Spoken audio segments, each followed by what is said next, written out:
One of the things that I have been really wrestling with is quieting the noise in my life so that I am able to hear the voice and direction of where God is leading me. It came up during my most recent fast where it really just, God put on my heart to say, hey, I've been trying to reach you. It's just, you have too many distractions in your life. And I think that's one of the toughest things with the way in which we live now is we have literally monopolized the fight for our attention by every company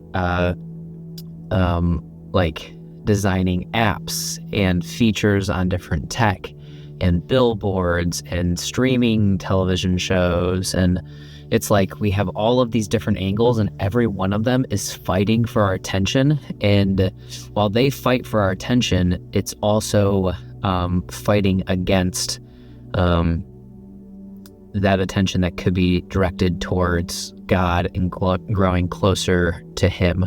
And that's one of the struggles that I have found to be one of the hardest. And I do think that there are tools that seem to work really well. Fasting is one of them, because in the beginning of fasting, regardless of what you're fasting from, I'm speaking particularly towards food, it raises all these things up, and then all of a sudden nothing seems more important than food. So all of the other distractions suddenly quiet down, because they pale in comparison to the body just trying to survive the lack of energy and nutrition. And through that, suddenly things start to slow enough to where you can hear God's voice. And that's what I found. And that's what I found to be such an amazing tool. And I think that's why the Bible talks about the importance of fasting, because whether it was back then or even now, these things in our life will be fighting for our attention. And it is upon us to make sure we do what it takes to be able to quiet them and connect with God.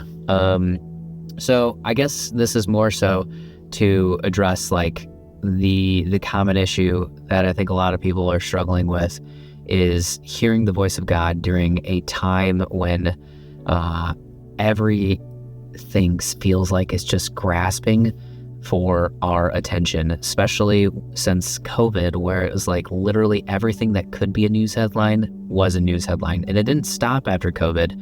It's just escalated more and more and more and more until we get to the point where we are now with elections and wars and Epstein files and all of these different things. And on social media, it's just like one thing after another, after another, after another.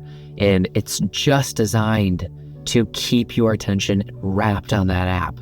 And there is an interesting side effect that I found when I was studying acting, and it was that I couldn't, I found when I was studying emotional prep, I wasn't able to get into the emotional state that the character required if I was looking at my phone. One of the exercises, I pulled up photos on my phone thinking that it would help me get into the emotional state in the scene, because it would like charge those emotions that I had tied to it.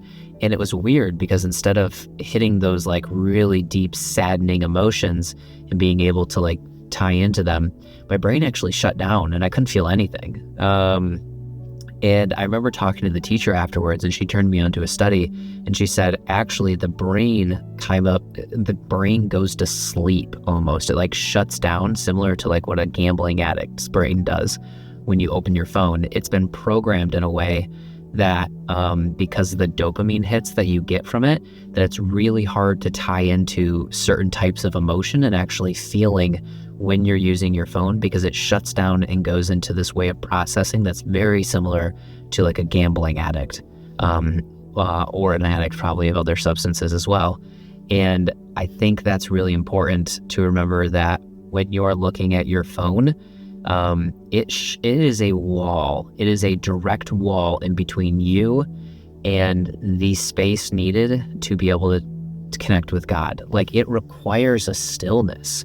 That's why when you read the Bible, there's so many instances where Jesus leaves off onto his own just to pray and just to meditate on the word. Like, he even leaves his disciples just to sit and create the space for God to work. And if you're not creating the space for God to work in your life, you're not going to be able to hear the calling and where he's directing you. Another really useful tool I used to do was float tanks, meditation and float tanks. And float tanks is another term for sensory deprivation tanks. So you go in there, salt water, and you're floating in it. And while you're floating and it's dark, all sounds cut off, all feeling is cut off because you're floating on water. You can't smell anything. It's all room body temperature. So eventually all your senses kind of fade away and you're just left with your thoughts. And in the beginning, they are racing. It's like everything that could like fill it does fill it until all of a sudden it kind of runs out. And then there's just a space. And I think that space has been one of the most beneficial things for me in my spiritual practice, is because finally there is a space for God to work. And so, yeah, this is kind of my thought on this making space for God. There's a lot of useful tools out there. I'm a big fan of meditative practices in a deliberate effort, an intentional effort to pray and connect with God. Big fan of float tanks for a similar reason. Also a very big fan of fasting. I also just got these. They're called Brick. It's called a Brick. It's pretty simple by design, a little expensive if you ask me for what it does, because it's just like an RFID chip, but it ties into your screen time on your app, and it makes it so that you can attach certain apps to it, and you can brick your phone so you can't access them. And during that time, if you want to access them, you have to get up and move to a separate room just to unlock those apps on your phone. It's actually been surprisingly effective for me, and just creating that space, because you got to remember, this is a war for your attention, and God is actively fighting in that war as well, but you have to show up. Because if you're not going to show up, you are a huge part of that relationship, and it won't work.